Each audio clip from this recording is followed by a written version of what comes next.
தாய் தமிழ் உறவுகளுக்கு வணக்கம். தமிழக அமைச்சர் திமுகவின் துணை பொதுச் செயலாளராக நியமிக்கப்பட உள்ளார். தமிழக அமைச்சர் ஒருவர் திமுகவின் துணை பொதுச் செயலாளராக நியமிக்கப்பட உள்ளார் என்ற தலைப்பில் இந்த காணொளியை நாம் காண்கிறோம். தமிழக அமைச்சர் பிடிஆர் தியாகராஜன். இவர் முன்னாள் முதலமைச்சர் பிடி ராஜன் அவர்களுடைய பேரன் ஆவார். பிடிஆர் பழனிவேல்ராஜன் அவர்களுடைய மகன் ஆவார். இவர் ஜப்பானில் நிதி நிறுவனத்தில் பணியாற்றியவர். தந்தையின் மறைவுக்கு பின்பு அரசியலுக்கு வந்தார். மதுரை மத்திய தொகுதியில் 2 முறை காசு கொடுக்காமல் வெற்றி பெற்றவர் என்ற பெருமையை பெற்றவர். பிடிஆர் தியாகராஜன் நிதியமைச்சராக நியமிக்கப்பட்டார். அரசியல் சூழ்ச்சிகளால் பழிவாங்கப்பட்டார். கட்சி பதவி பறிபோனது.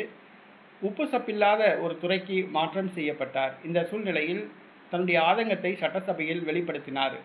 வருகிற சட்டசபை தேர்தலில் இது எதிரொலிக்கும் என்று பேசப்படுகிறது. அதாவது பிள்ளைமார் சமூக வாக்குகளை திமுக இழக்கும் என்று எதிர்பார்க்கப்படுகிறது. அதனை சரிகட்டுவதற்காக பிடிஆர் தியாகராஜனை மீண்டும் முக்கியத்துவம் வாய்ந்த பதவியில் நியமிக்க முதலமைச்சர் மு.க.ஸ்டாலின் முடிவு செய்துள்ளார். முதலமைச்சர் மு.க.ஸ்டாலின் திமுகவின் துணை பொதுச் செயலாளராக அமைச்சர் பிடிஆர் தியாகராஜனை நியமிக்க முடிவு செய்துள்ளார். அவர் ஏற்கனவே தகவல் தொழில்நுட்ப அணி செயலாளராக இருந்தார். அந்த பதவியை ராஜினாமா செய்தார். நிதி அமைச்சராக இருந்தார். தற்பொழுது தகவல் தொழில்நுட்ப அமைச்சராக உள்ளார்.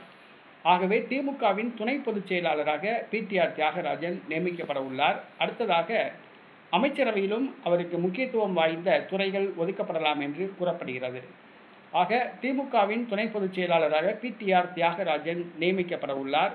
இது பிள்ளைமார் சமூகத்தினர் மத்தியில் மகிழ்ச்சியை ஏற்படுத்தியுள்ளது.